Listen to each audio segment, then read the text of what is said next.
comment? No, Chair. Okay. On to item 5A, approval of minutes.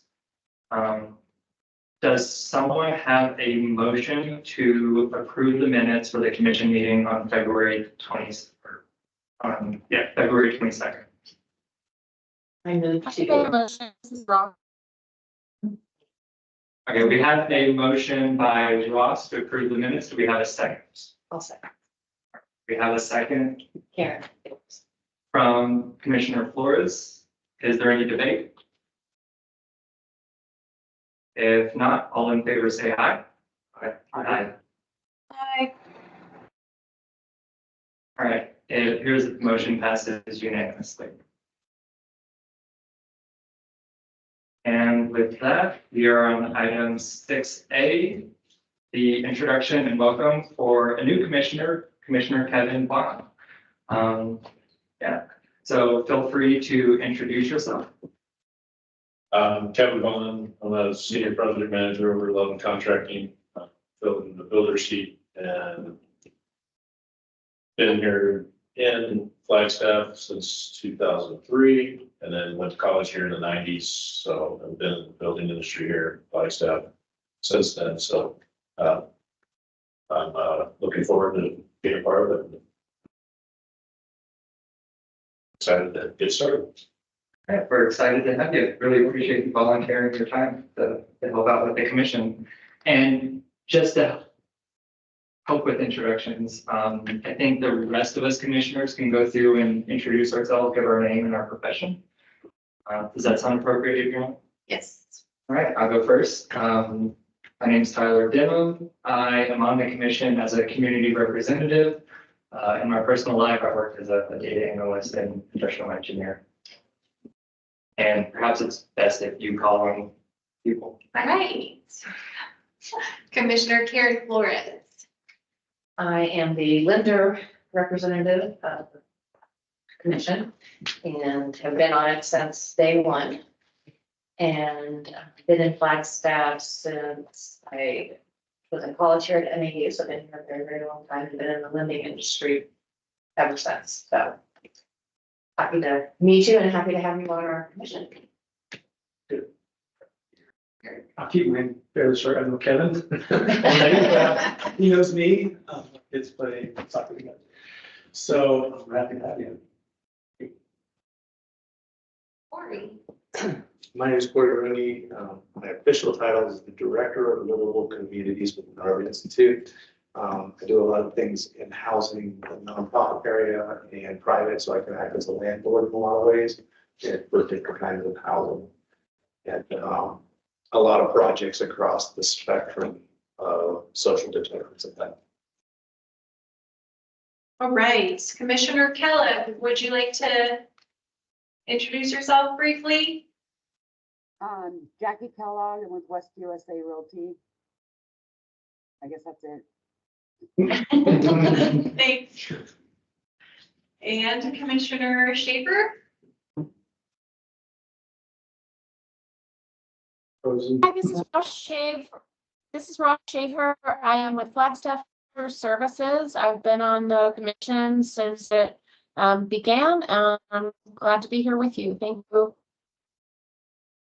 Thanks, Commissioner Schaefer. Commissioner Zaroya? Would you like to provide? Yep, I'm Haley Zaroya. I fill the property management seat on the commission because I was in multifamily and commercial property management for many years, but now I work directly for a commercial developer and redeveloper, and I guess we do multifamily as well. So yeah, welcome. Good to have you. Thank you. All right. And again, happy to have you. Moving on to item 6B. This is an informational item only. So at the end of the presentation, we can ask questions and make comments, but we will not be making any kind of motion. It is a presentation by Michelle McNulty, the City of Flagstaff Planning Director, who's going to give us an update on the last CAP project. Hi, everybody. I'm Michelle McNulty. As Tyler Hogan, I'm the planning director for the city of Flagstaff.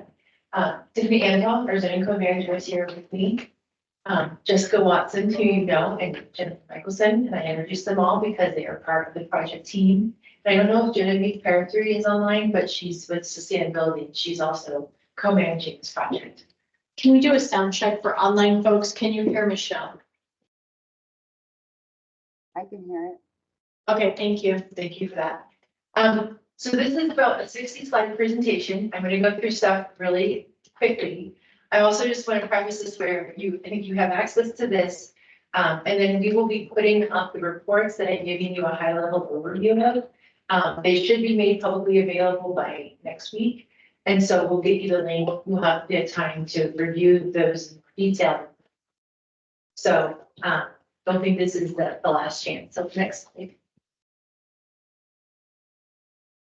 So this is a partnership with the City of Flagstaff and our consultant team. Dow is the lead engineering firm. They have partnered with Cascadia Partners. Cascadia Partners is also the lead consultant for our regional plan. And so that will, as we start to talk more about this process, that will make sense, but that's a really important part of this whole thing. And then GBD is an architectural firm that was a sub to look at the Berlin Code. Next slide. So this is a multi-pronged initiative to address critical long-term planning and resilience needs. It is a partnership between, it's a financial partnership and an actual partnership between planning and housing, sustainability, and Mountain Line. It's also being highly coordinated with all of our divisions and sections. So primarily engineering with our development, engineering and transportation, fire, building safety, economic vitality, water services. Not mentioned on here, but also a big partner is schools, parks, rec, open space and events. And it's providing us a lot of information, but it's also providing a much needed base for us as a citywide to have a really high level conversation about the needs for our community. Next slide. So it's kind of a two-part project, the land availability suitability, which is we have very limited land left in Flagstaff, and we need to understand how much do we really have. And on that land, is usually buildable or residential development one of the barriers. So we regulate a lot of different things from an environmental standpoint. So we really want to understand what are the environmental challenges on those lands that are available, so we can understand how much of those regulations are limiting the density and housing that we can actually get. And we also want to make sure, as we do the second part, the code analysis, which is looking at all development codes that touch any development in our city, that to make sure that they're all working in the same direction. So we need to make sure that as we make changes to those codes, that they actually reflect the real challenges that we have. We also are looking at what's working, because we can say that there are things in our code that don't work well, but there's actually a lot of things in our code that do work well, and we don't want to lose sight of that. We're also, luckily I've done this so many times, it doesn't matter. Okay, next. So the study area for the last, so the area in gray is the city boundaries. The area in red is outside of it, but still within what we call the metropolitan planning area, metro plan area. That is our transportation planning area. It's also the area that covers our regional plan. And then the red and yellow hatch line represents our urban growth boundary.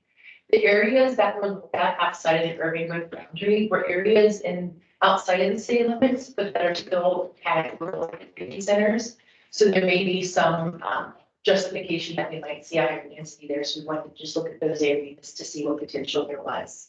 Next slide. So the land availability at a really high level was looking at kind of a desktop research of what was the appropriate some properties in the study area, looking at what was vacant, so land that is not developed, and then underutilized. For underutilized, we define that as anything that improvement value of 10% less than the land value. At that point, we also, the consultant team came to Flagstaff, and they did several day reconnaissance, actually going out to the sites that had been identified to really get like on the ground what was really happening and a better understanding. And then met with city staff to get feedback on challenges that we know from maybe infrastructure needs and or just other proposals that have come in to help inform the inventory and then identify 50 or opportunity sites from there. Opportunity sites for both public and private lands. And it's basically, this project wasn't meant to give any entitlement. It's really just a snapshot in time of what do we have left. And those opportunity sites were kind of identified as things for reasons probably running for redevelopment in the near future. The reason why we focused on those is because if those are the things that are likely to be developed sooner, we wanted to make sure that the barriers to those that were addressed faster, and we'll talk about why that's important in some of the other slides. Next slide.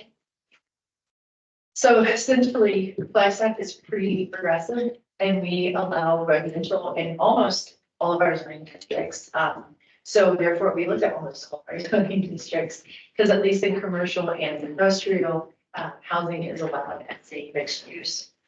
We looked at some public facility zones, and at the time, housing wasn't allowed in public facility, and during the course of this project, Tiffany put forward a code amendment that was approved to allow residential and public facilities on land under a conditional use permit, which is huge. It opens up a lot of opportunities for us.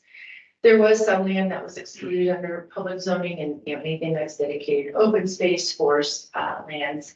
At the time, we didn't include schools because again, most of those were zoned P. I don't didn't see that as being there, but that might open up other potential in the future.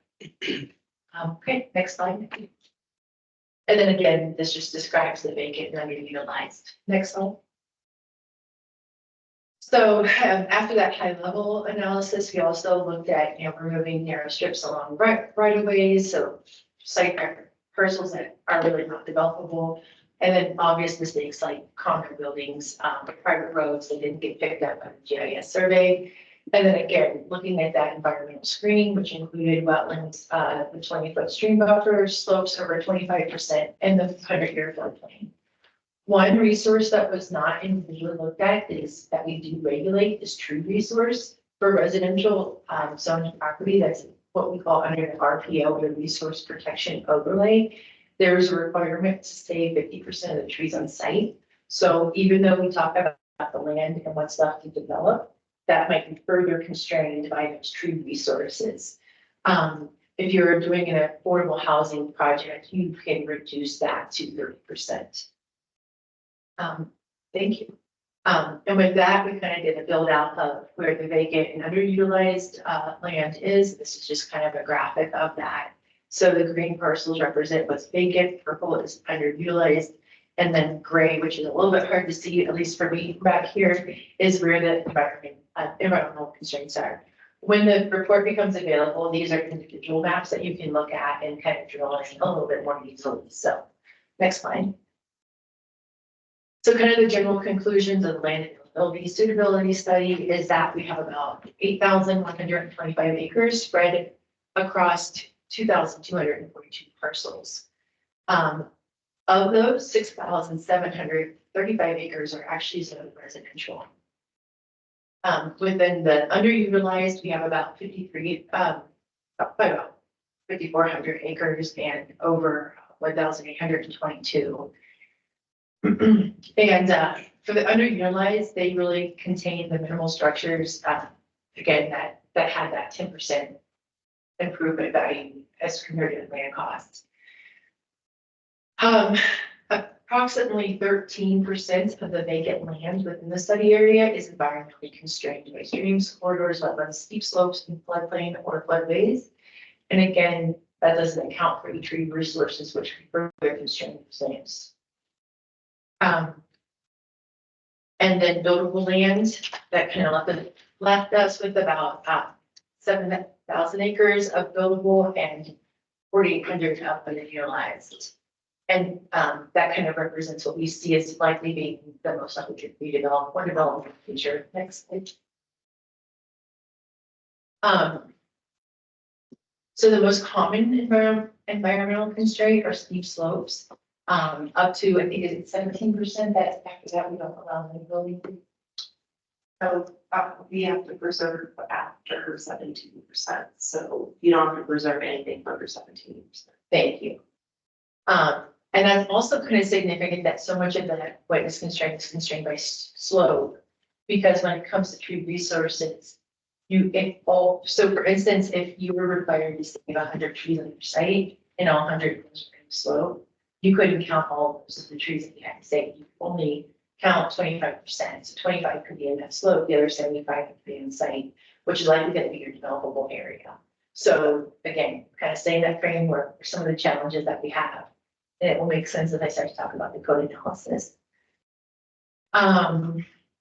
And then about 4% is impacted by floodway and floodplain. But one thing to really think about is we do have the Myriad Flag flood control project that could actually reduce some of those numbers. So it's a really important project to our land supply. Next slide. So kind of, again, just the opportunity sites, just a kind of a quickly review. I've talked about those, just some of the things they did the consultant team set up a GIS program that allows staff to go in there and do interactive comment mapping. And then again, just met with city staff. We also did take some of the, we looked at all of our adopted plans, downtown vision plan, did call for some catalytic sites. So we looked at those and identified some of those as being opportunity sites, as well as Arizona State trust lands, because we do know that those are kind of the future. And then we added the U.S. Forest Service administrative sites because there's going to be something in Farm Bill in 2018 that was passed that would allow the Forest Service to use some of their administrative sites to partner with local governments to do rental projects for workforce housing. And then, of course, we looked at your public housing sites. So this is a snapshot and review. Again, when the report is available, you will be able to dig down and get so much information on each individual site. And so I'm not going to go into more than just showing you in general where we're at. Next slide. And then as we talk about opportunity site readiness, it was really, based on, was it high opportunity, meaning does it already have the zoning in place? Does it have infrastructure? And then, the more challenges, so if you don't have the zoning, you have the infrastructure, it's going to put you in the low zone of opportunity readiness, just to give you an idea of how we started to characterize those. Next slide, please. We also, again, just the water sewer. Next slide. So kind of the site characteristics of from what the 50 sites that were identified. 11 are under city ownership. That counts for almost 80 acres. 4 sites are owned by the county. 4 sites are owned by the National Forest. 5 sites are owned by the State Land Trust, but that accounts for over 2,000 acres, so it's significant. And then 32 sites are more in the private or other. Next slide. So this breaks down the opportunity sites by zoning. I'm not going to go too much into this because we have better slides as we get into the CAP and talk about it. But what is really important to note is that of the 2,500 acres being in rural and state residential, and I say that because that is our lowest density zoning district. It's 1 unit per acre. And so in order to get the density that we need to meet our housing plans in almost 8,000 units, those sites are going to need to be upzoned or zoned to a designation that allows for higher density. And then we do have about 22 acres in our high density zoning district, so that's good, but still not enough. Next slide. Kind of already told you, overall, the majority of the land that we have needs to be rezoned, and it's missing infrastructure. Downtown specific, where we have a lot of parcels that are probably primed to be redeveloped. One of the challenges, several of the challenges that we have is aging infrastructure, and it's a known issue amongst the development community. So there's probably a little bit of reluctance to start looking at major infill projects. Floodplain and drainage, again, the Rio de Flag flood control project might be very helpful in opening up some of those properties and getting them out of the floodplain. Proximity to railroad noise is somewhat of a challenge if there's certain funding being available. If you're using it, my understanding, Jennifer and Jessica, it's not anything to speak, but I think if you use HUD funding, then there's a lot that you have to do to reduce the railroad noise, which may make it harder to achieve an important project. And then accessing parking, next slide. Another kind of area that we looked at is the JWP area, so that's kind of looking at Canyon Del Rio, 4th Street and area. And then as it comes down to where that extension is gonna come, we know that's gonna open up a lot of properties for redevelopment, so we really need to understand that area. Some of the bigger challenges are drainage, topography, and then again, most of that area, I think almost entirely, except for a few pockets, are zoned rural or estate residential, so they're going to need to be upzoned. Next. This is just kind of the conclusion on there. I'm not gonna read these because I pretty much have explained it. And I think this makes more sense when you actually get into the report and you look at the utilities. But at the end of the day, I think the big takeaway is that of those, only 7 sites were really high, both high in opportunity and high in infrastructure. And that means they have the right zoning and they actually have infrastructure. And so 50 sites, only 7 were kind of peaked high in both of those.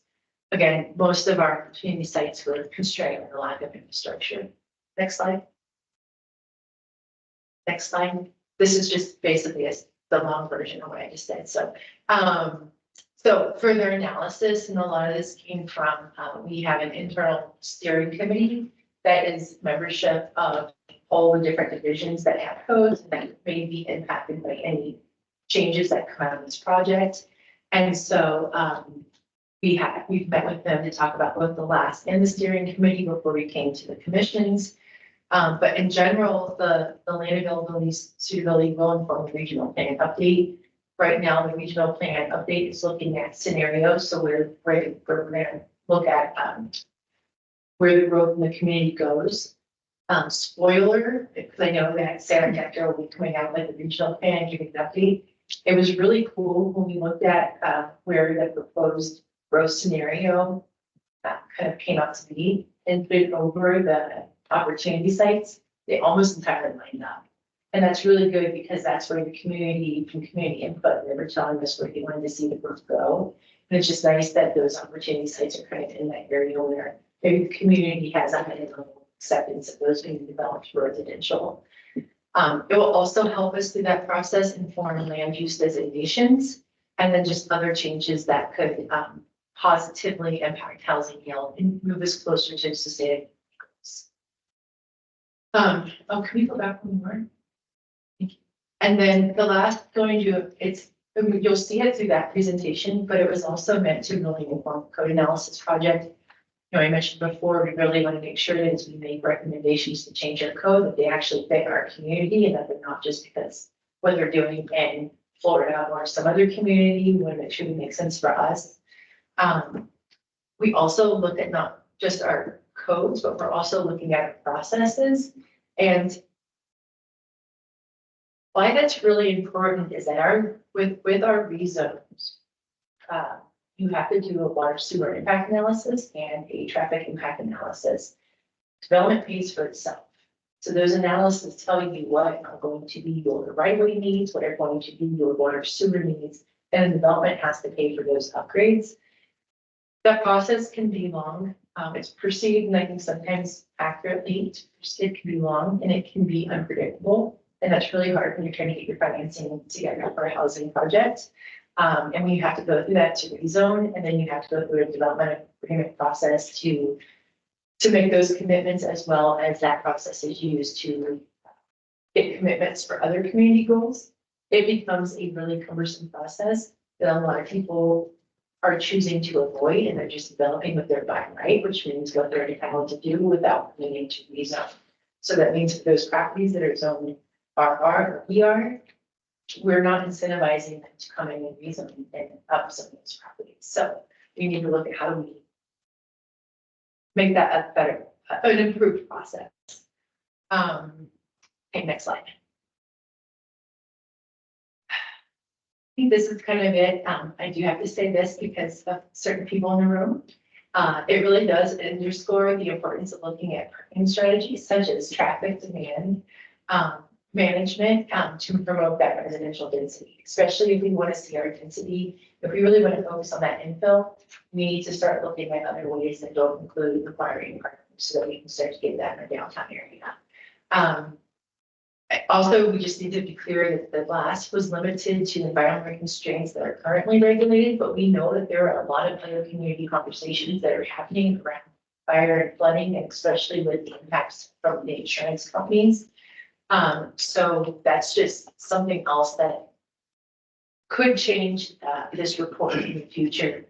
And then something that I really hope that this project leads to is informing capital improvement plan so that we can start to understand, and get the CIP aligned with our regional plan. Because the regional plan is telling us where we want to grow, and we need to invest where we want to see that development. That's my opinion. But I'm finishing it. Next slide. Okay, that was the last. And just pause there, catch my breath, and to give you a moment to ask any questions or. Michelle, can I ask you to add a little bit about the sensitivities of identifying opportunity sites on land that is currently used or is not publicly owned or has another use on it? Yes, thank you for that. Yeah, and so I probably brushed over it too quickly, but we are very cognizant that some of these properties are privately held. This is just an inventory. We're not saying that we're going to come buy your property, that you have to make changes to your property. We want to make that exceedingly clear in the report. The good news is that most of the private property is in that JWP area, and we already have development applications in, or they've been identified as catalytic sites in the downtown plan. But we do want to be extremely sensitive that no one sees this as the city coming in, doing something on their property or trying to make changes. This is not the intent. The intent is just, we need a snapshot of what we have available to us. Did that?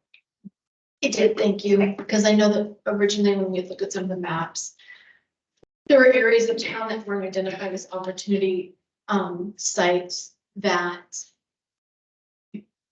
but are clearly underutilized based on what their usages are. Yeah. And so we had to have a long discussion of what does that mean? And if we identify a specific parcel that is a massive parking lot in a core urban area within our community, what does that mean? What does it mean for landowner? What does it mean? Et cetera.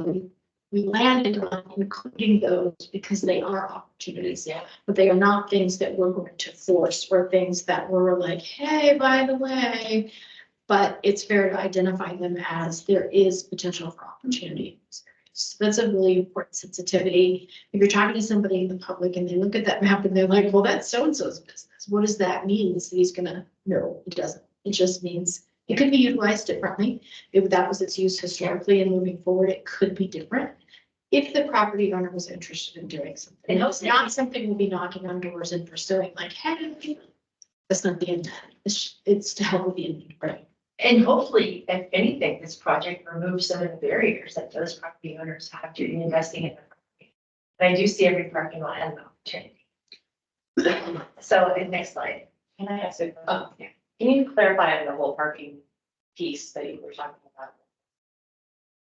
With the traffic demand management. Yeah. It's just looking at other strategies so that we're not parking, so that we're not making every single site parking stop.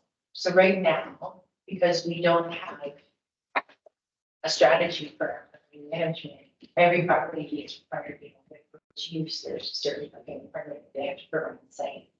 That's not necessarily a bad thing, but sometimes properties don't need it. There's other ways to account for how people get to a place or use a place. So being creative and, whether it means having key parking structures in the downtown.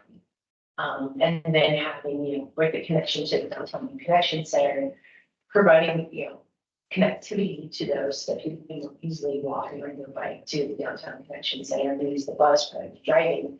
We can start to get people other modes and options of transportation, or even doing shared parking, so that we can reduce the number of parking spaces that are required in free and land for either residential development or in instance of commercial development for more commercial retail uses that are actually going to generate higher taxes. That, yeah, that helps a ton. Okay, thank you. And good to know, but I appreciate that question, because I know that everybody knows what that means. Are you overlaying a plan with the eventual realignment of the red flag and how that's going to fit? So we've been working with our capital works folks on that mapping and kind of what those, like even looking at potential remnant parcels. So yes and no, and I guess I don't know, do you mean from seeing where the floodplain would be? Right, so. A relief or, No. Project manager for the downtown connection center. okay, So that's why your name is familiar, but. part of Mountain Lights scope is to build interim parking area so they can continue their operation while the Corps of Engineers reroutes river flag. And we have a full plan that is going and how it's being shed. I don't know.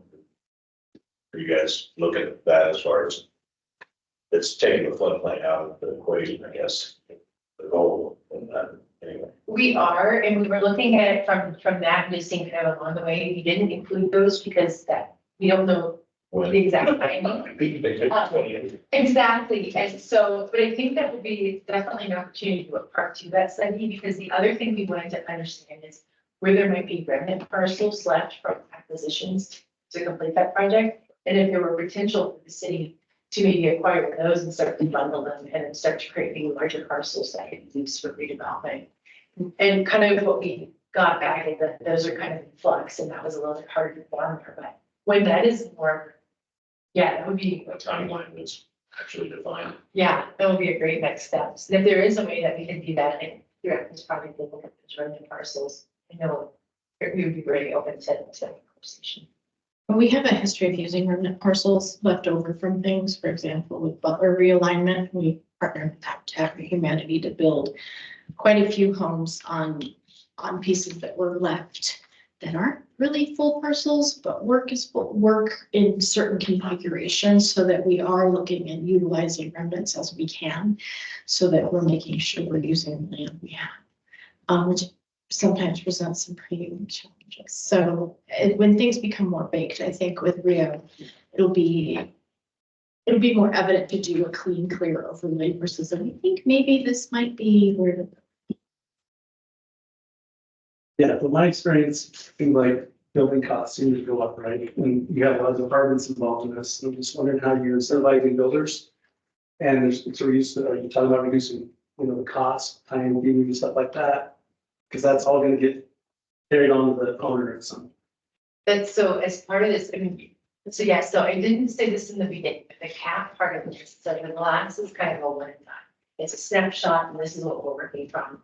The code analysis portion of this is a three-pronged project, where the first and where we're at now is the diagnosis, where are the barriers?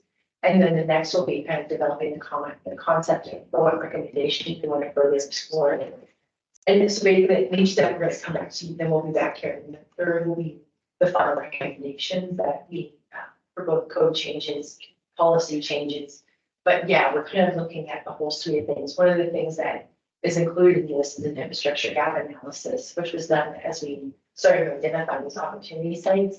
And then further, as we start to unpack the code challenges, we will start to do a regional cost reduction strategy to start to understand, can we really remove some of those pressures? I think I heard you say fees. I think we are legally prohibited from actually waiving development fees. So we're looking at other, and also those fees are what paid for staff to do the reviews.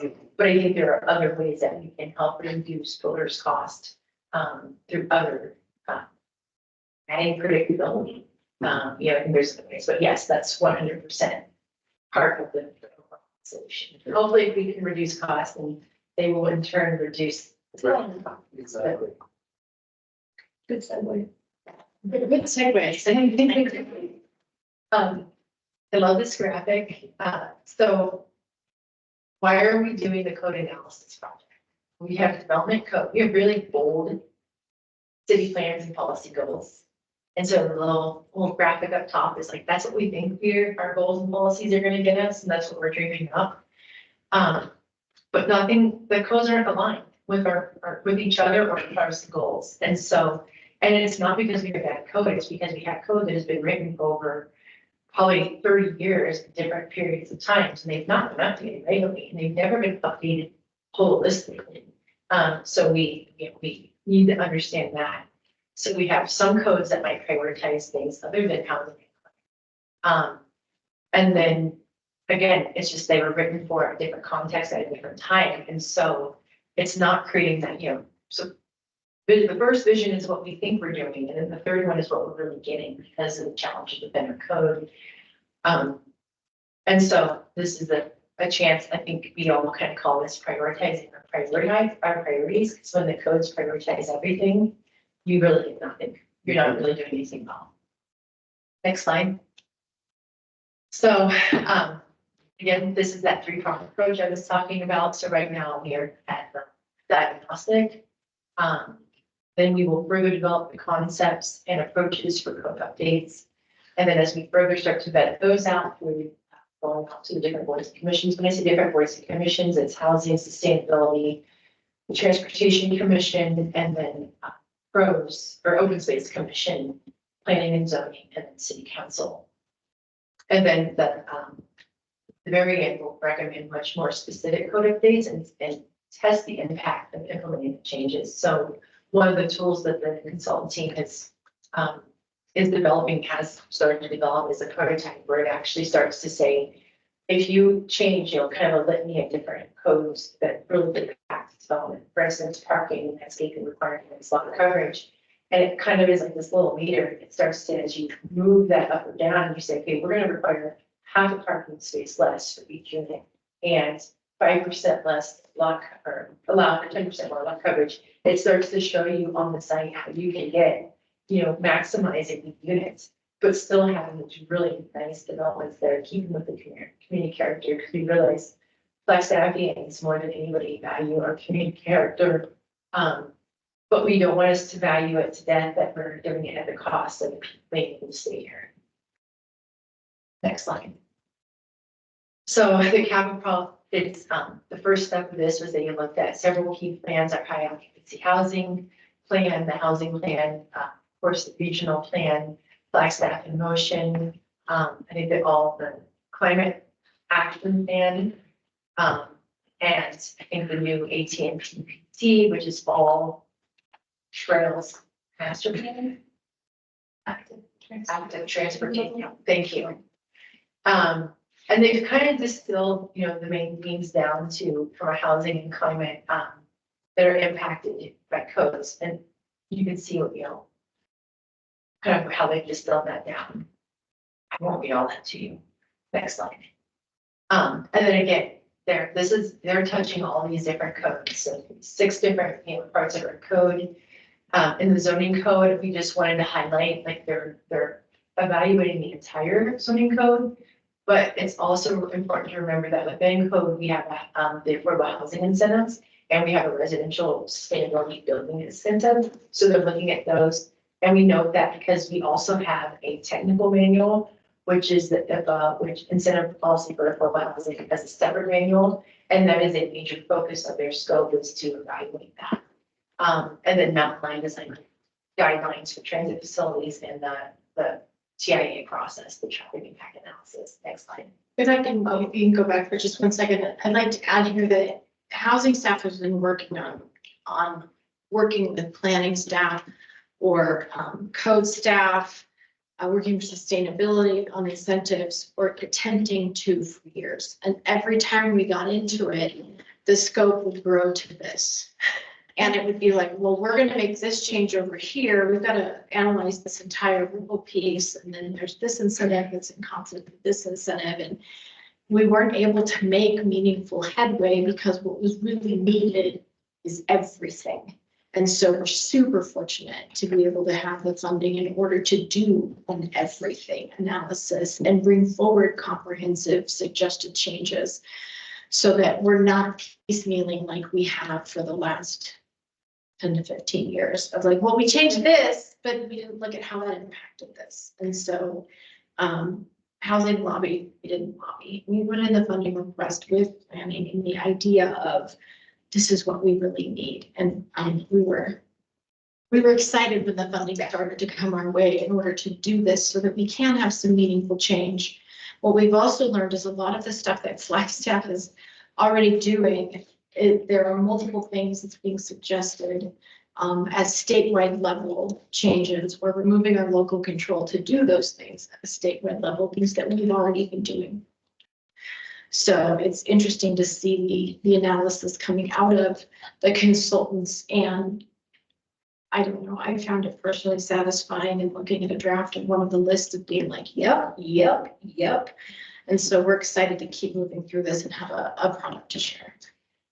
Thank you, well said, thank you for that. And then I do want to add that we are looking at our development review processes, and yeah, you, Kevin, you was functionally after DCP, you've gone through our IDS, which is our division staff review on development, except for single family homes go through that. And it's an incredible concept in that you get everybody that's doing the reviews and together, you kind of work through those challenges, but there's definitely room to streamline that process and make it, again, more predictable and streamlined so that applicants know and have a better idea that, okay, if I submit in this time frame, I can get through this process in 3 or 4 months. And I think right now, even though we really try to do that, it's not that clean, and it might take more like 6 to 8 months. And so we really, we do recognize that time is money.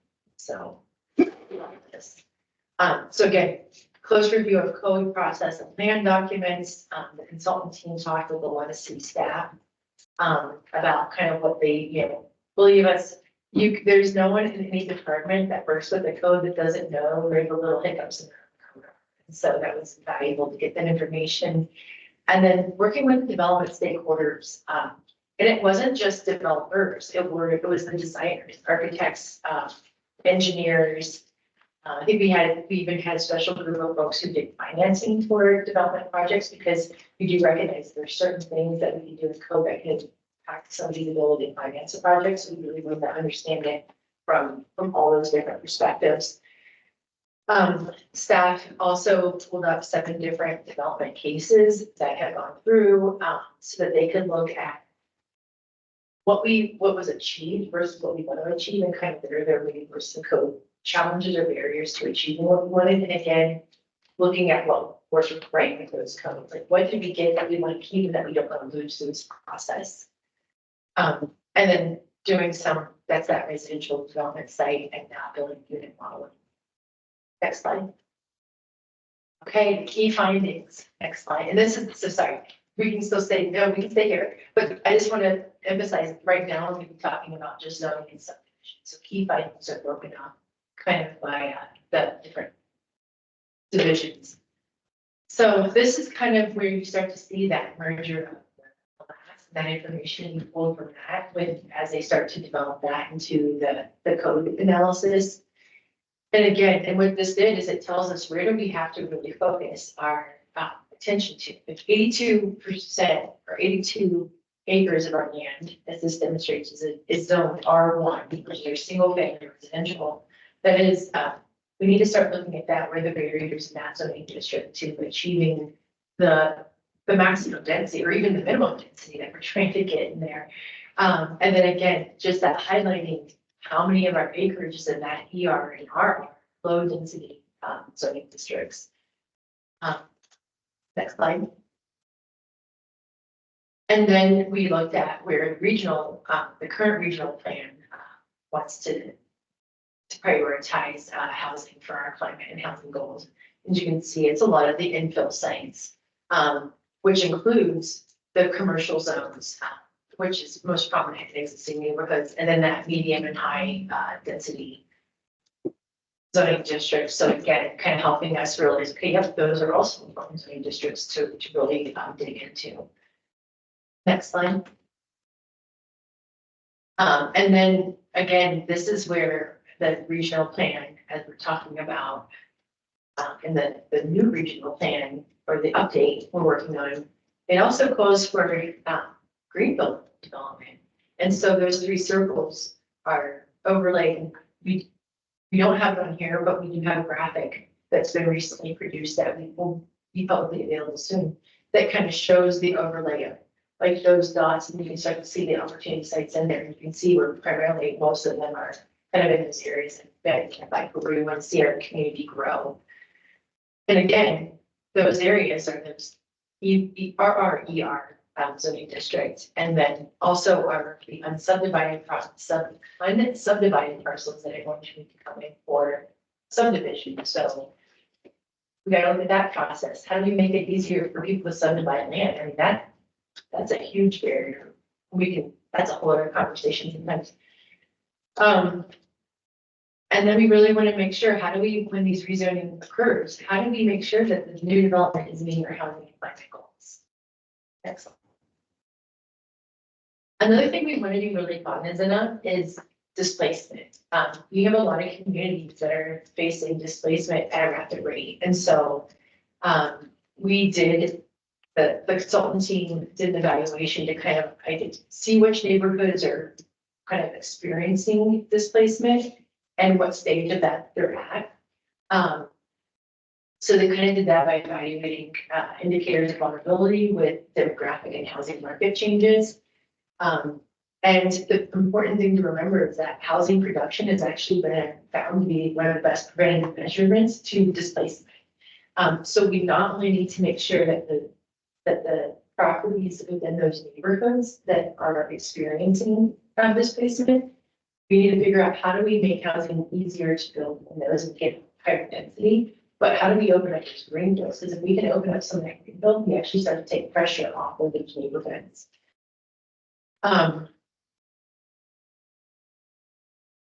Okay, yeah, I think I hit all the big tops of that. I guess I'm gonna stop. Sorry, I do want to check in with housing. Housing, was there anything that I did touch on this that you would like to highlight?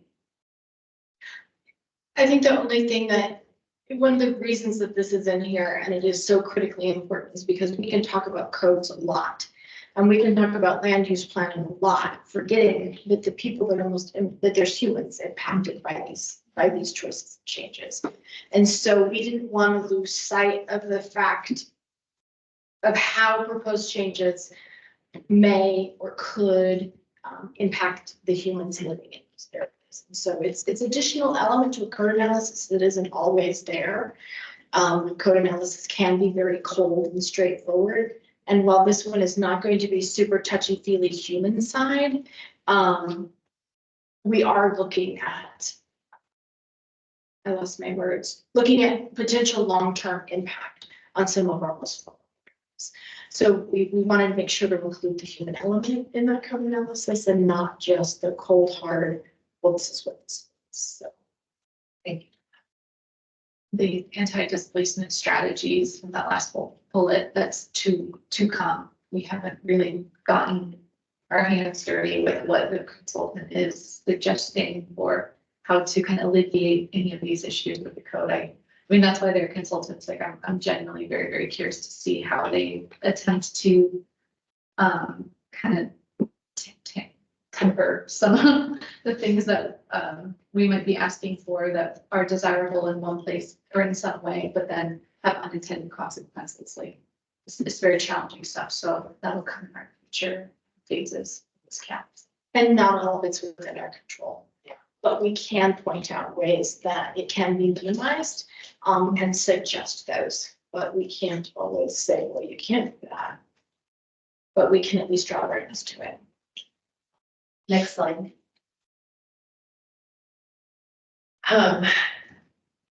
And I think we've already talked about this, is that, you know, if the lower density zones don't keep up with pace, then that means that you're going to get the higher density zones that are going to bring that housing supply on. And those higher densities are in those neighborhoods that are more likely to be impacted by displacement. And so again, we need to focus on reducing the barriers to housing production and adversity and also taxing. I think this really emphasizes what the housing plan really tries to stress. We need housing across the spectrum. It's just not one type that's going to get us out of this.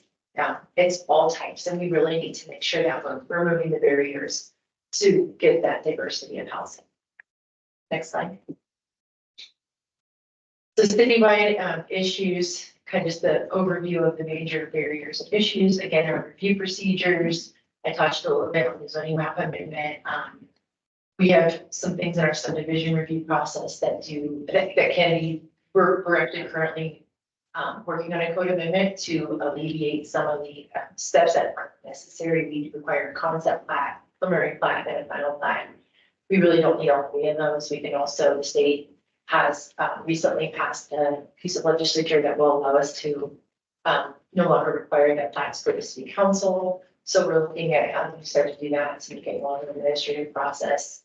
As well as we don't have an that's the amendment process, and that can be really hard. So if you just need to make one tweak to your plat, you actually get put back into the spin cycle. It tells you replat or what the actual title is, but it basically just sends you back to the beginning of the process, and that's can become cumbersome. Just trying to make a small sheet that doesn't qualify for a lot line adjustment. The affordable housing and sustainable building incentives, they're not economically compelling, and they can be undercut by other provisions. I talked a lot about the resource protection, that's that steep slope, floodplains and trees that we require to be protected. And I want to be clear, we're not saying we're not going to protect these things. We just need to be more intentional about what we're protecting and where and how can we do it in a way that makes sense. And still keep the community character. Minimum parking requirements, this definitely was underscored as a barrier for housing affordability, even the feasibility of it. And then it's also not in line with our climate goals. And then high occupancy housing. We faced, Tiffany can explain it a lot better, but for a lot of our multi-family housing projects, most of them require a conditional use permit. Which is just one more layer that someone has to deal with when they're trying to do it. And so that might be why we're seeing a slowdown. That I think the market's also changing. There's probably a lot of different reasons, but that's definitely, we recognize this as a barrier. Really identified that our R1, R1N, MR, which is our medium residential density and commercial zones, really need to be tweaked and looked at how they can be refined to help the houses supply. Next slide. So I actually wanted to interrupt for a minute. We have about 12 minutes left. We have one more presentation after that we can actually read them. Okay, So I can wrap up. I was just gonna say, can we hold comments and questions until after she's done with the presentation? Just for the sake of time. And she gets back, like this isn't our one shot. No, there's. A topic, not a shell, sorry. Okay, I already talked about subdivision and the development. This is just a kind of goes into a little bit more of the problems. Next slide. This kind of shows where, just the quick synopsis of this is, we have a max density of 6. The achievable is only 4.7, so we're not even able to get our max density on one of our most prevalent zoning districts. So we need to look at this. Next slide. Next slide. That's the big take for you guys. Next slide. Next slide. Actually, can you go back to that slide? This would be really important to this group. This is really important to know because it really starts to talk about that constraining the overall housing supply. And Jennifer, can you go to this one, or do you want to just release through it? Well, they had actually, if you really dive deep into the draft that we posted, they have these amazing, the consultants did these prototype developments where they applied all of our current code standards and spit out a 3D model, like was on that other slide, showing what we get and what the code says we should. It's not what we actually get and how it's different from what our code actually is saying. And so I think just in general, what we're left with, what we're seeing, especially in the R1 zone, is large, expensive houses with 2 large streets. Yep. And this, there's another version of this slide. We've been putting together these slides like crazy in the last week. So for council, I think I requested a change that a lot of these slides try to use those development prototype models as often as possible to really hammer in with council that there's an unattainable rent price, a for sale price associated with each of these housing units that do get developed because they spent so much money on big streets and preserving open space way over here. and the size of the house. yes, yeah. So that's my takeaway. I think there are, if you can assign the brain power to really dig into that cap, in these zoning, it's like section 4 is all about these zoning districts and how they're resulting in too large, too expensive homes and not enough smaller unit, for rent options. And they have these incredible pricing, example pricing associated with each of these structures. And I just Thank you. thank you, consultants. Because it's all very technical. It's hard to really grasp, but when they run it through their modeling, it really puts it in simple terms. And I'm a visual person, so I really like to grasp it. Well said. Yeah. Next slide.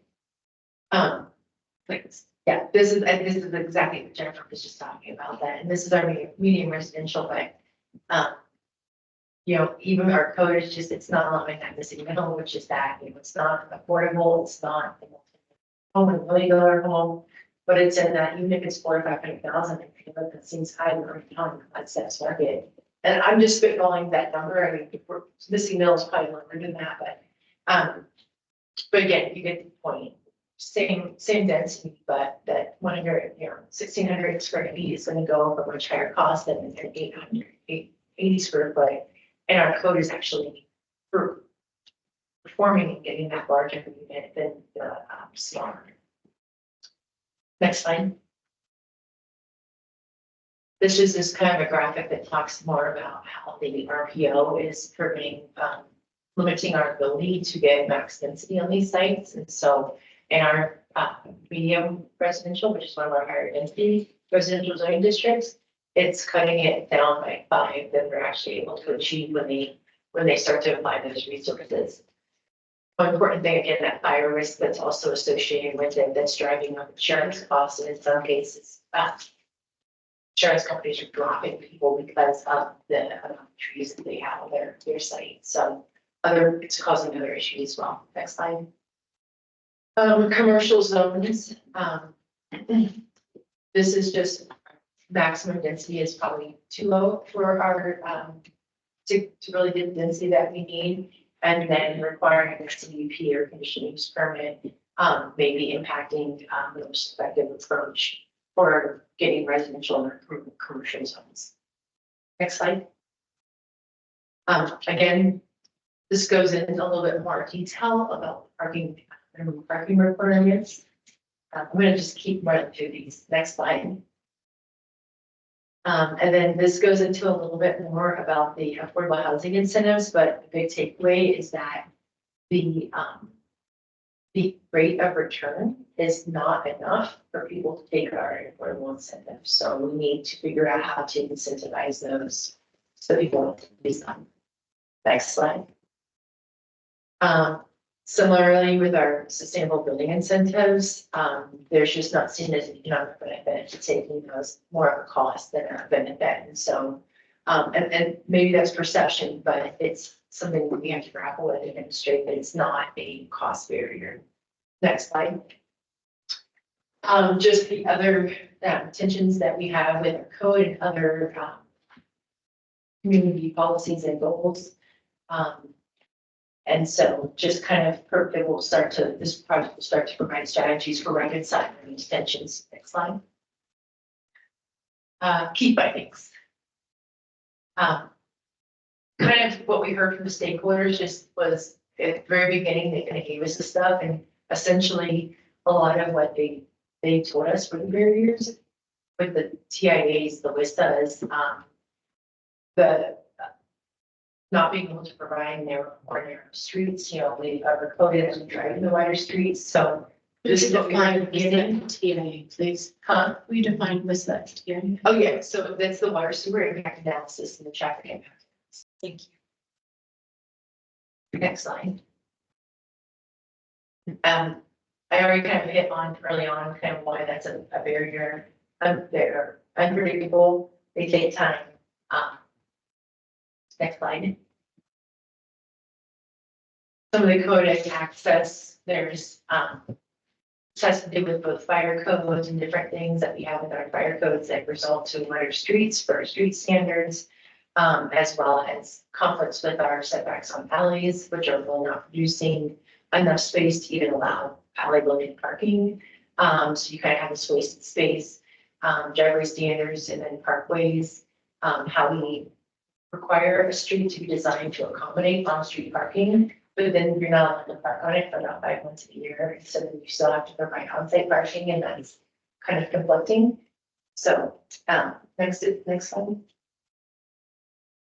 So again, engineering standards, we'll be looking at those, and then more, that's just a lot more drilling down on the whole wider streets thing. So, next slide. This just speaks more to that traffic impact analysis requirements, and again, it's seen it from the development community as being subjective. It really does. You don't have an impact, development impact fee in Flagstaff. And so the developer kind of has to take on this big study to say, well, where are we going to have to do my improvements from? Sometimes it's maybe further from where even their frontage is. And so we need to streamline the process. Okay, we'll go to the next one.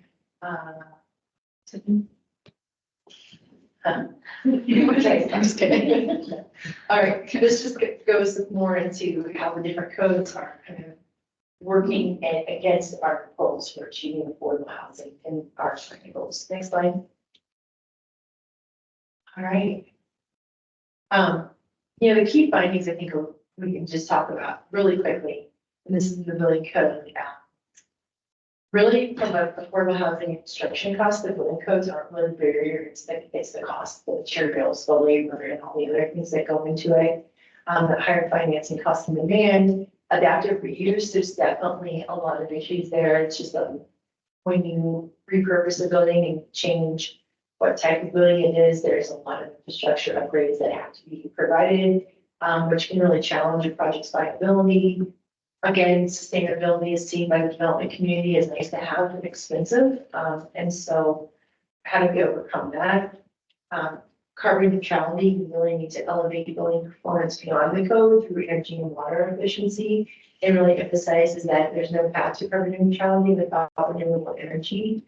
So we should focus on our red decarbonization first, or in conjunction with, and then looking at this incentives that our local incentives aren't enough. So how do we require, we're going to have to look at a suite of different incentives to really help get people to buy into that. Next slide. Okay. Just quickly, how it's going to be used. I already talked about it. It's going to inform the regional plan, recommended code changes. But this isn't going to change code. Once we are in the recommendations, we'll go through the typical code process. So there's still a lot to be done. Next slide. I think we're done. This is just a visual of the two processes, the regional plan and the last cap, and how they're running together and how they're kind of informing each other at one point. So that's it. I promised you 20 minutes. I did not. That's the next key date. Sorry, I got a little longer than that. Thank you for your patience. Thank you. No worries. But I'm definitely torn because I have a bunch of questions and comments, but also know that we're time constrained. So definitely don't want to speak for anyone else, but I'm thinking if you can just give me some instructions for how you would like to receive comments and questions, then I can go and do that on my own time. Perfect. Yeah, so we were doing our best to get both of the detailed reports made available to you all. Maybe even by the end of the day tomorrow, but definitely like by the day of next week, we'll send that link out. That will give you more resources to drill into the actual reports and see things more clarity in that, so these maps that are kind of all over the place. And then if you want to just provide written comments, we will be going to council on the 16th for a work session. We don't necessarily have if you could have your comments to us by then, Because then we plan on taking the finalizing that, what we get from council, consolidating all different comments that we received. And then we'll start to finalize these two drafts, so by April 16th. Commissioner, And we can be available for questions as well. clarification, you're finalizing the plans availability study. Since we're just at the beginning of the CAP draft, right? Well, so the CAP draft is, it's the diagnosis, so we'll be finalizing just that portion of it, yes, so to be more clear, the last will be a finalization.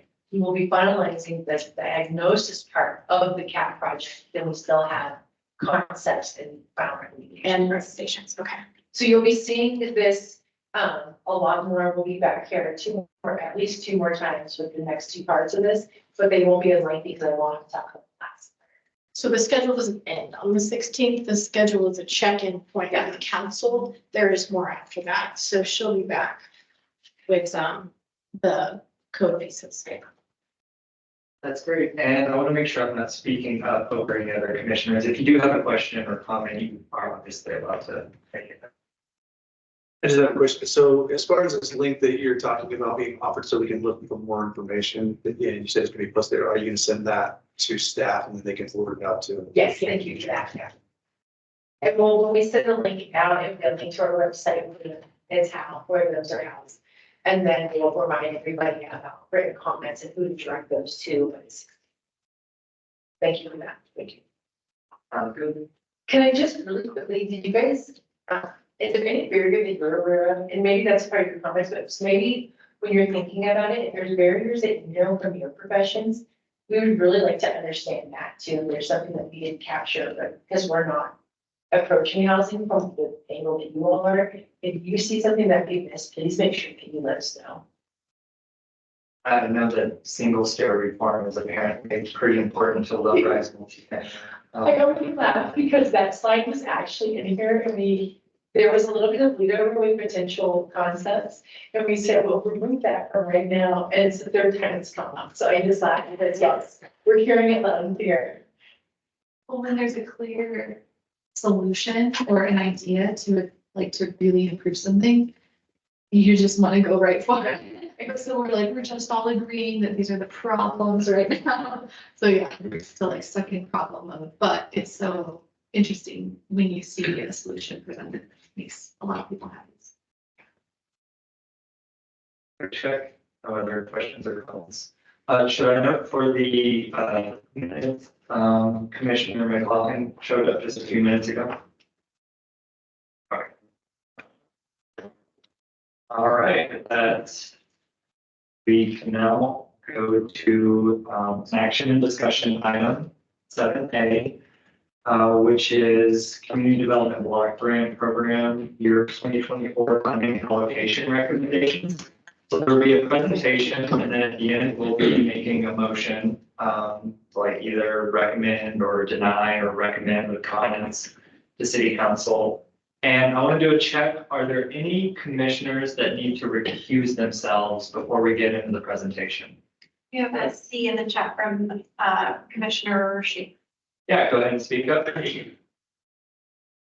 Hi, I will recuse myself due to Flagstaff Shelter Services involvement in this, and I'm happy to jump back on the call once I hear y'all are done. We'll let you know. Sounds good, thank you. So as a quick point of clarification relative to conflict of interest, after previous questions, we met with the clerk's office, and it is best for anybody declaring a conflict of interest to step entirely out of the meeting, not to listen, not to have a part of it. So Ross is going to go ahead and sign out. That's what I said. We'll let her know when we're done and she can sign back in. So in the future, if someone's in person, we'll just ask them to step out when the item's done. They can come.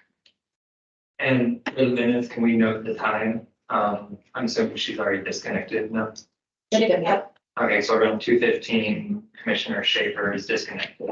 And yeah, let's carry on with the presentation. Great, thank you so much. Can everybody hear me okay? Well, I didn't hear your answer, sorry. Can everybody hear me? Okay, awesome. I can hear you. Okay, great. Thank you so much. So good afternoon, Housing Commissioners. For those of you who don't know me already, I'm Christine Pavlik, Housing and Grants Administrator. And today we're going to talk about my favorite subject, the Community Development Block Grant Program, which we typically refer to as CDBG. I know you all love acronyms. Next slide, please.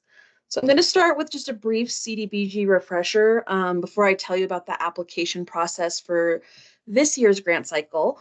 We'll discuss the applications that were received from our community partners, and I'll share with you the ranking committee and staff funding recommendations for our 2024 annual action plan.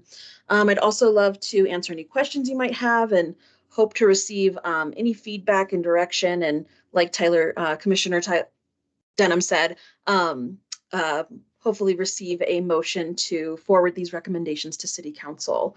We are on their schedule for the April 9th meeting. Next slide. So the Community Development Block Grant Program provides funding for housing and community development activities, and it's funded through the United States Department of Housing and Urban Development, also known as HUD.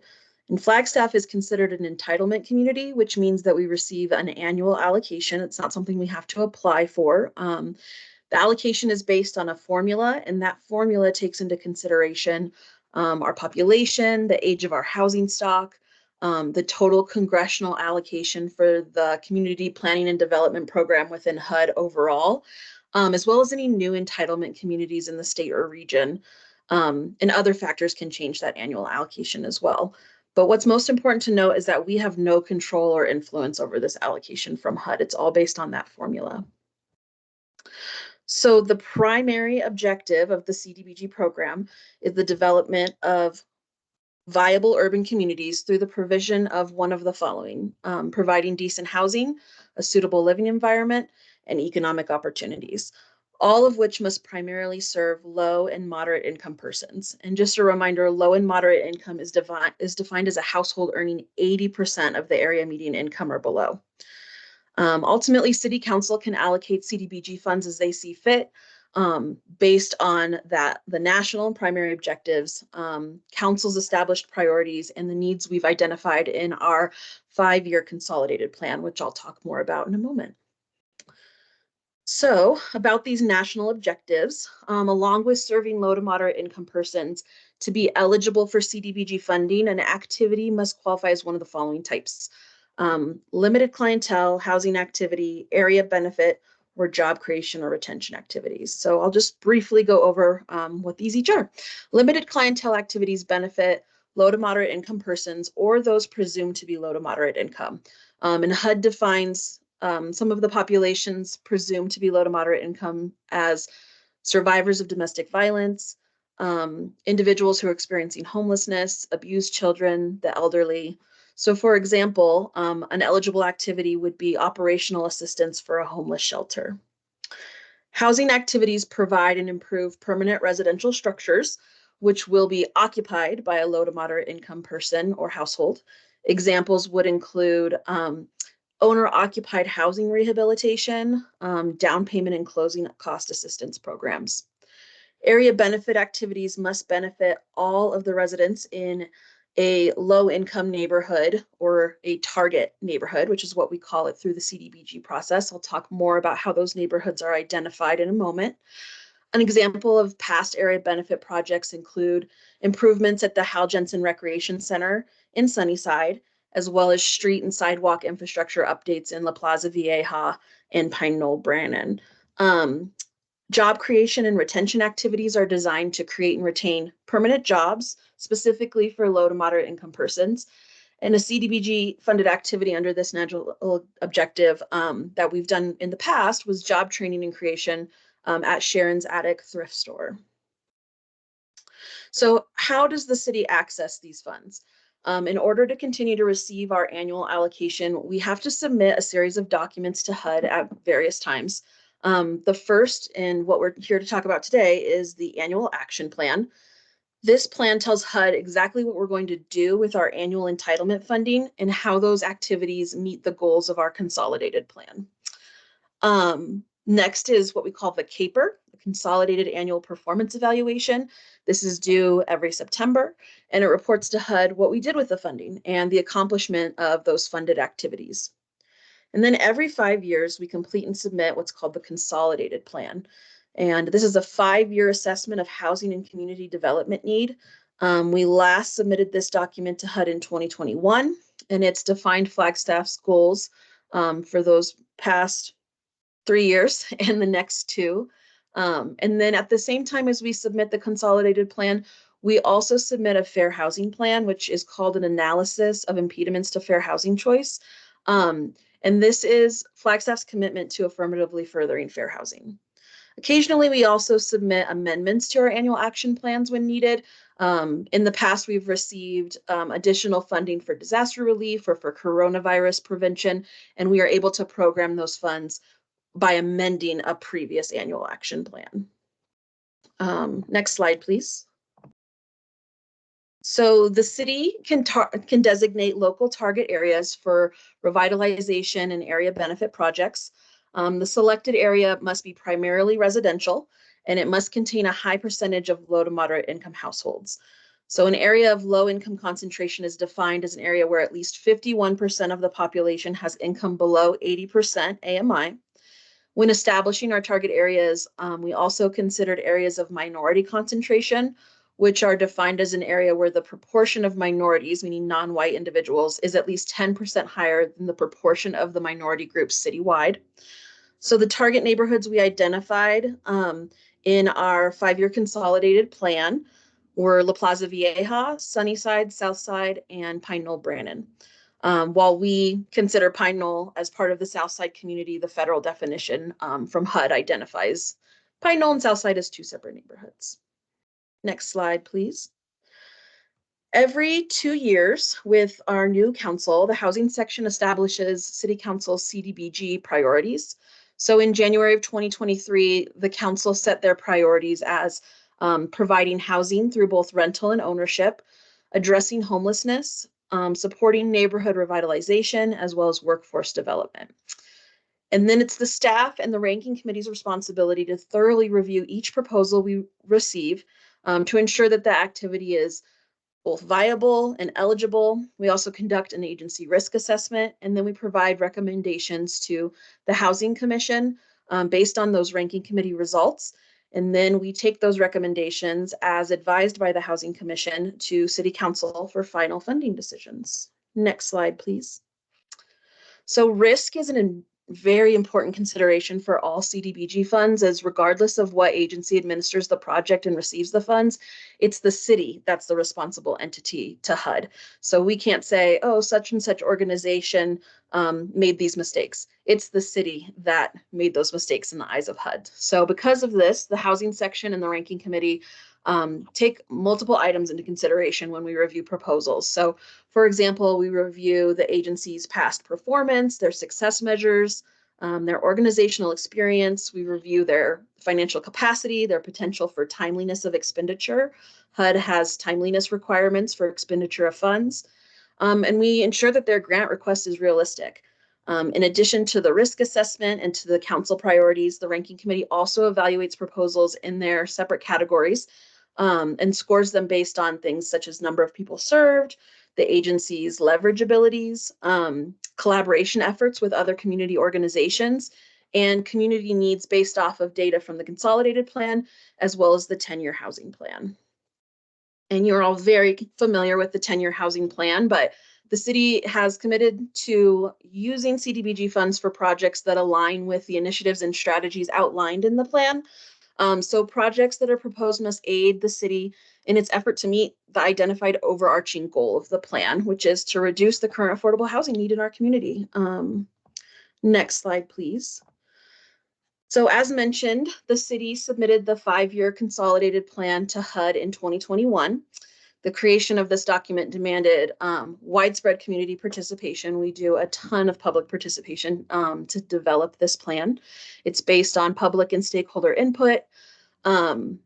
So in order to be eligible for funding, a project must meet one of these defined goals. So supporting neighborhood revitalization and public facilities, as well as infrastructure improvements, especially in those established target areas, supporting public services and economic opportunities for low and moderate income persons. Next slide, please.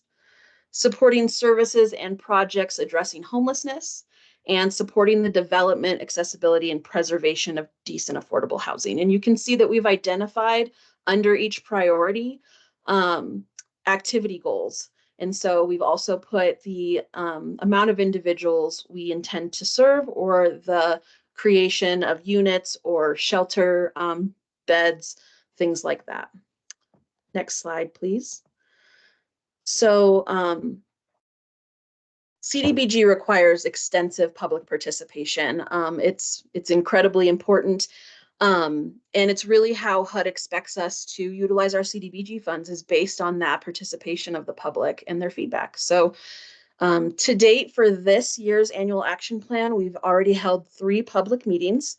We started things off in January with a meeting at the Hal Jensen Rec Center. And this meeting was really centered around listening to residents in our target neighborhoods and hearing about their concerns, receiving feedback on specifically resident identified needs and priorities.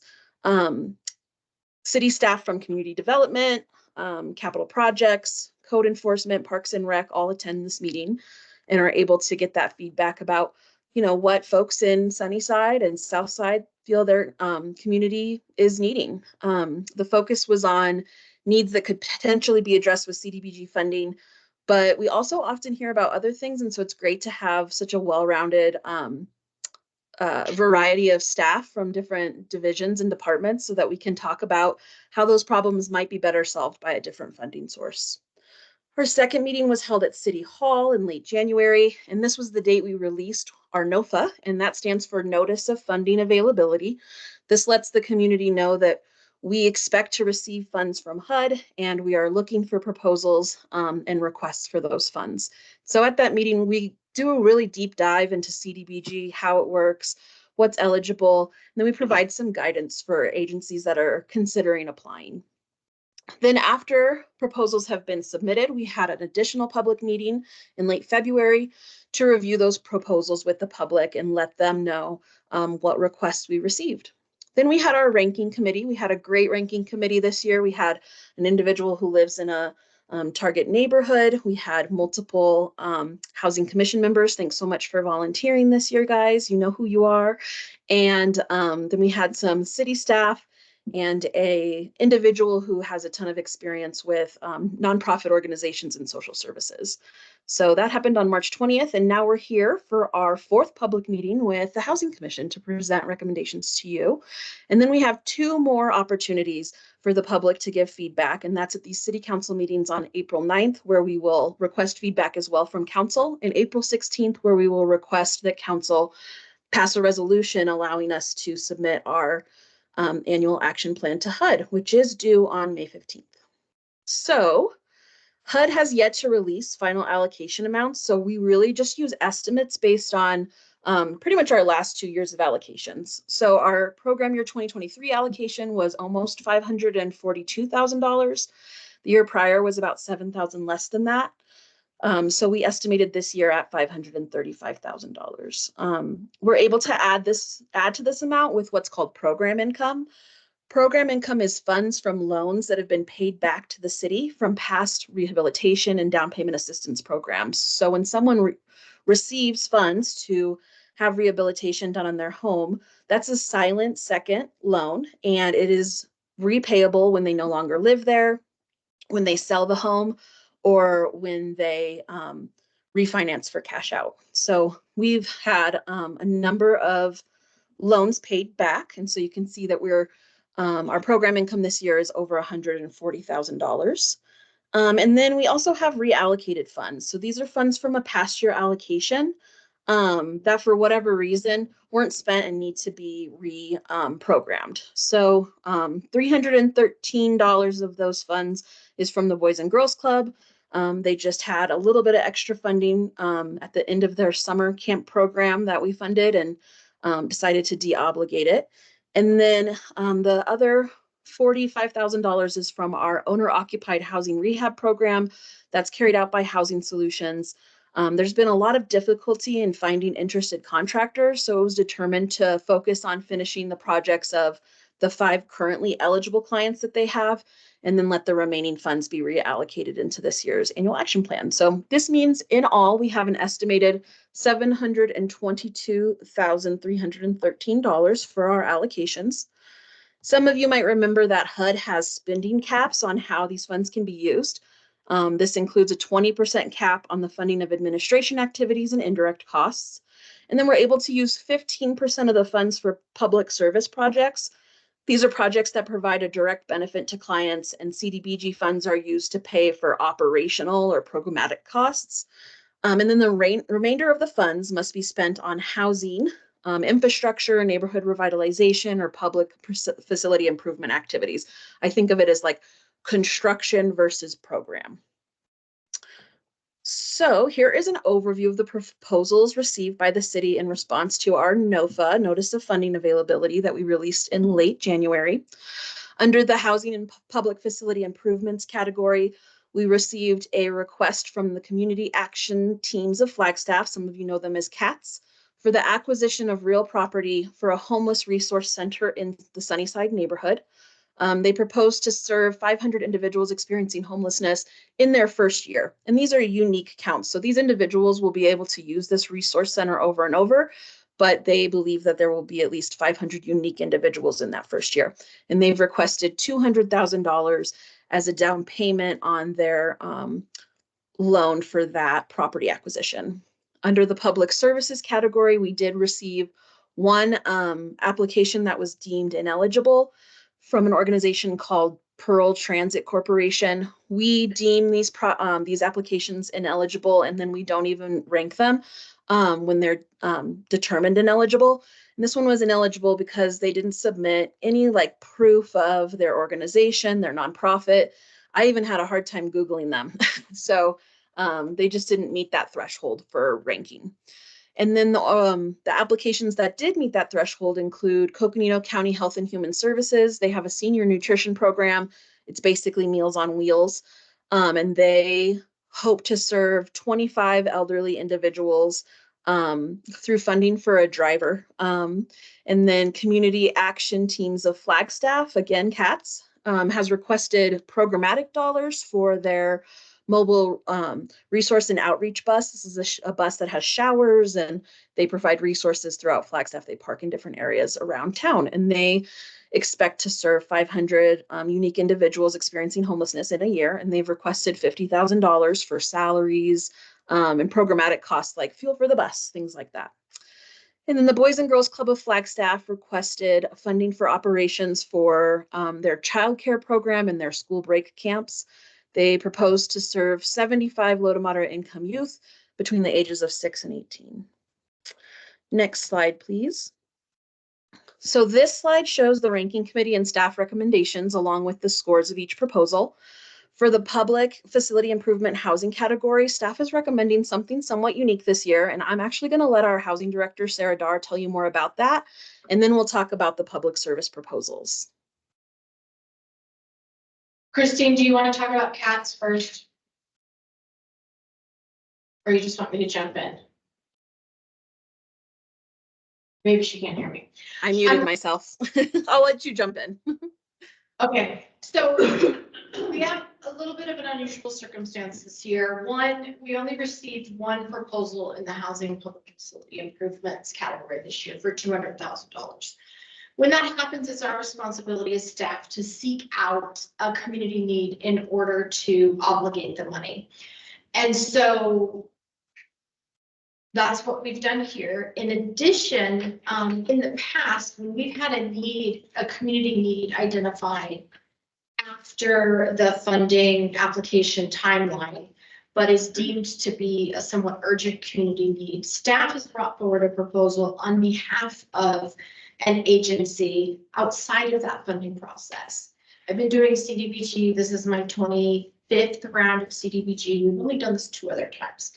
My one example of that is the Catholic Charities has a Cedar Rose shelter serving homeless families.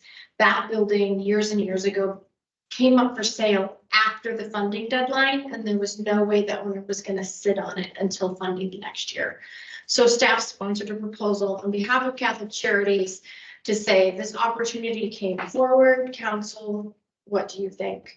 Ultimately, council did in both instances decide to fund those things brought forward by staff. We've also made a commitment in the past that if there's an identified community need that others in the community are not addressing, that staff can sponsor a proposal in that direction. That's not the case here. After the proposal deadline, it became evident that the Lantern, which is one of the hotel acquisitions by Flagstaff Shelter Services, had some more immediate life safety needs than they were anticipating. And so while the Lantern, so there's two hotels that Flag Shelters acquired. One is the Crown, and it's over here next to the Museum Club. And the other, the Lantern, is the, what is it, Motel 6 that used to be, that's on Lucky Lane, that you've seen that looks closed. And so while both structures were utilized for overnight stays, up until the point they were purchased by Flag Shelter Services, utilizing some federal pass-through money through the state, the requirements for long-term stays are different than code requirements for overnight stays. Some of the most expensive changes in that are fire sprinklers.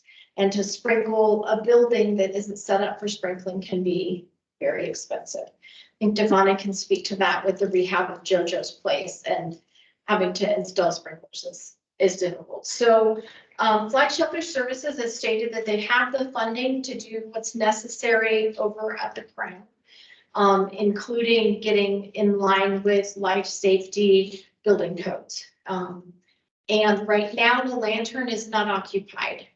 However, there is a need to occupy it. Shelter is running close to or at capacity. There's also different intentions for Lantern to house some of the more at-risk or vulnerable clients, those that may pose a threat to others, etc. So as our building department was working with Flagstaff Shelter Services to bring the Crown into compliance, because it has been occupied for longer stays, but needs immediate attention in order to come into those health and safety codes. Flag Shelter has identified the funding to do that. They are not requesting. City staff is requesting on behalf of Flag Shelter similar funding for the Lantern, which will get it up and running in a more timely manner. Why not spend the money at the Crown? Two things. One, Flag Shelter said they have the money they need to do that. And two, this funding, CDBG funding, depending on congressional appropriations, et cetera, won't be available until fall. And they want to move much faster with bringing the Crown into compliance. And so I will let Christine talk about some of the details around that. That's why this one doesn't have a ranking score. It's surfaced as a need later. I think we're really fortunate this year, in a weird way, that we didn't have additional funding. It's not displacing anything. It's not competing against another proposal that was ranked and met the application deadline. So it's kind of a, I don't want to say perfect storm because that sounds negative, but it is something that surfaced while staff was looking for what are we going to do with this other money. It is not good for us to leave money unobligated on the table. We have spending requirements that we must meet that are already a challenge for us for a number of reasons. And so that is what that proposal is. This is a little outside of our process. However, it has been, there's a precedent set. We've done it before in very limited circumstances. Typically, if somebody misses the deadline, you miss the deadline. Flag Shelter was anticipating applying for funding in 2025 for CDBG for the Lantern. However, given the building life safety codes that they need to comply with sooner than that, has created that urgent need here. Questions, thoughts? All right, I'll let Christine speak to that scope a little bit and then talk about, well, you already talked about the CATS one. I'm sorry. Right. So in addition to what Sarah shared, I think it's also important to note that Flagstaff Shelter Services has received money from or funding from the city for many, many years. And the risk with funding their organization is low. We have been working with them a long time. So that is a part of what made it a little easier to say, okay, this is something that is important. We also have a problem with needing to spend down funds quickly. And so, like Sarah said, kind of a perfect storm. And then in that category as well, CATS acquisition was recommended for full funding for what they requested. Low risk for this project. And they scored, as you can see, almost 112 points. And this is out of 150. I forgot to put that on the slide. So for that public services category, you can see that, again, we can only use 15% of the funds. That's about $96,000.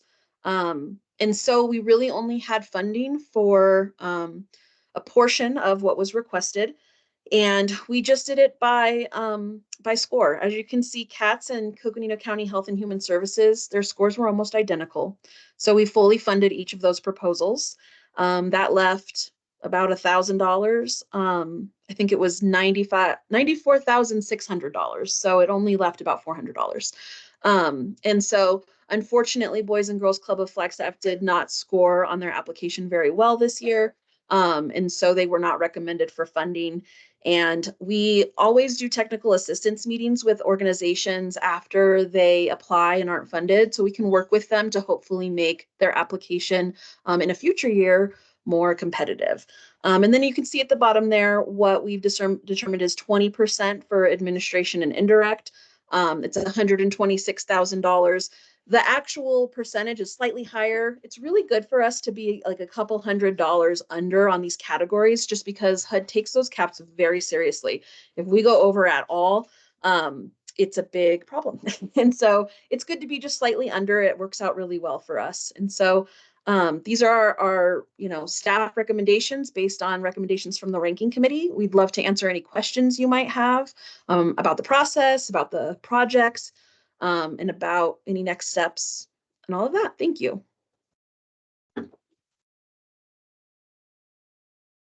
Yeah, and the floor is open to anyone who has a question or a comment. Adriana, you can let me know if anyone in chat has a C or a Q. And I actually want to pause though for a second. So I do have a hard stop at 3, so it might be convenient for me to pass over to Commissioner McLaughlin. I also have a hard stop at 3. Okay. If we can move through it, and we can email you staff updates instead of doing it verbally as well. In that case, should I just keep on this? I don't even have the agenda today. I'm so sorry. So, it's one of those things. Yeah. So I appreciate you taking on. Thank you. All right, yeah, in that case, back to questions, comments. Has there been a feedback from the community, such as for the CATS project of the acquiring property as a community center for homeless people, from the residents in the area? Do we know any feedback on this concept or this idea that might cause problems within the community? Or Christine, could you hear Corey's question? Yes, yeah, that's a great question. So at this point, the letters of support that were included in their application were from organizations that were mostly supporting that this was a huge need and that this would meet that need very effectively. Some of the other things we discussed in the ranking committee were the idea that a lot of the times this is an area where other social services are available, and it's where a lot of folks experiencing homelessness end up being anyway, only without this important resource. And so we did kind of consider how it might impact that area. We do think it would also take a lot of pressure off of the East Side Library, which is, I would say, serving as a day center for folks individuals experiencing homelessness right now. And so that's another way that it might positively impact. But at this point, the public has not had an opportunity to really, they've had the opportunity if they're paying attention to the CDBG process, but as far as like alerting the neighbors, that has not happened yet. Part of our process, once funds are allocated, is to do what's called an environmental review. And so we do this environmental, and it includes what they call environmental justice, which does include how it will impact a neighborhood, not just how it impacts the waters and streams and local fauna, things like that, but also how it will impact the neighborhood. So they do have a social justice component in there, which considers that these households living in this neighborhood should have an opportunity to provide info about how this will impact them. So hopefully that answers your question. But I do think that there is opportunity for that in the future. Those environmental reviews go to all kinds of entities, including the school district, so it's an assessment of the human environment, not just spotted owls and trees. So it's a broader environmental review concept. I think we can anticipate NIMBY. I mean, there is no neighborhood in this community, I think, that would say yes right here, right now. Everyone says, yes, we need it, but not here. So the agency has identified the site. The agency has entered into the contract and is seeking public money with which to purchase. And so, Christine, I want to be clear as far as she said there wasn't an opportunity for public comment. There was within the CDBG process when these proposals were discussed publicly. Is it something you've seen on the front page of the paper? No. Is it something that I think council will have questions about? Yes, and the agency can answer those. And then also just a reminder that we do publish in the newspaper and on Facebook for our CDBG process. We do really try to work to get a lot of that public participation. And our environmental reviews are published in the paper as well. So people are able to provide feedback at that point to us as well as straight to HUD. And then if something is determined to be something that needs mitigation, we create then a plan for how we mitigate those impacts. So I just had another question, Christine. So did the review committee look at project feasibility? And by that, I mean, like, is the intended use allowed in the current zoning code? Is it in a floodplain? You know, what kinds of safety or health and safety improvements have to be done to the building to make it compliant with current zoning or code regulations? All of that part, I would think, is part of the review for feasibility before recommending funding, right? Yes, that's a great question. So we did look into the zoning, and it is in, I think it's called community commercial. We also talked extensively about the funding mechanism. Essentially, it is in a 500-year floodplain. And so these funds are not able to be granted to the organization. They have to be a silent loan. The reason for that is anytime HUD puts funding into a property in a flood zone, they require flood insurance in perpetuity. And so unless you can take that HUD funding back out of the property in the form of a loan, that at that point, flood insurance wouldn't be required anymore. So if CATS were to decide to sell the property, to stop using it for a CDBG eligible purpose, or to no longer carry flood insurance, then that loan would be immediately repayable to the city. The other piece behind that loan is that we would somehow be responsible in perpetuity, no matter how many times the building sold or changed hands, to keep documentation of flood insurance if it was a grant. So forever and ever, and I'm not willing to make that commitment. As far as in 25 years, we're going to still have somebody paying attention and tracking that flood insurance is still there. If the building's been sold repeatedly, that's going to be incredibly difficult to administer. And so being proposed as a loan addition. I think it's also important to mention that because it's in a flood zone, this property can only ever be used for a resource center while these HUD funds are tied into it. They cannot be used for a critical action in a floodplain, and a critical action includes housing or shelter. And so the resource center will always just be a resource center. At this time, there's not a lot of construction needed on the building in order to start using it immediately, although they do intend to add ADA facilities, additional showers, additional laundry facilities and things like that. So that construction will happen at a later date. But in the meantime, it can be immediately used for some of the resources they intend. But it can never be used, and Christina's been very clear with the applicant that it can never be used for overnight stays. And never's not fair. It would have to be elevated a certain number of feet in the air at several which depending on what the proposal is. It's not feasible with what they're looking at right now. Or the loan paid back. That's the other option as well. As long as the.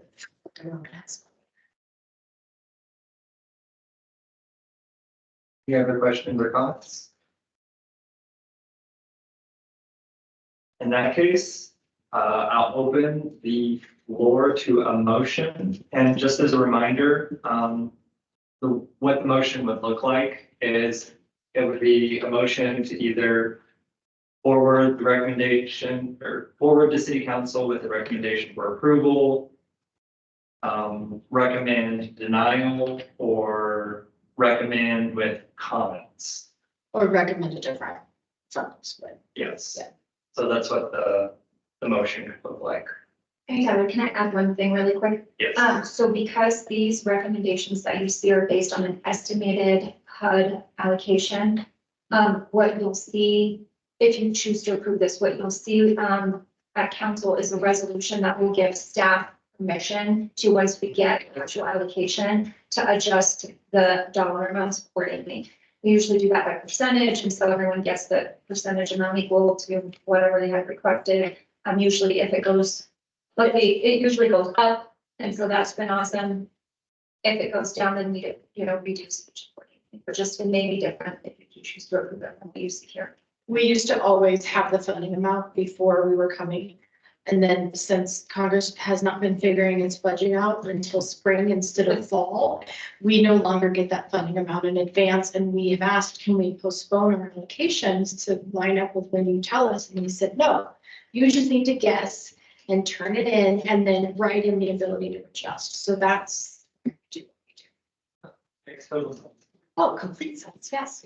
And I do think this year it would probably be appropriate to say that if the funding is less, that instead of funding less the 3 that applied, we would probably put that less under Flagstaff Shelter Services.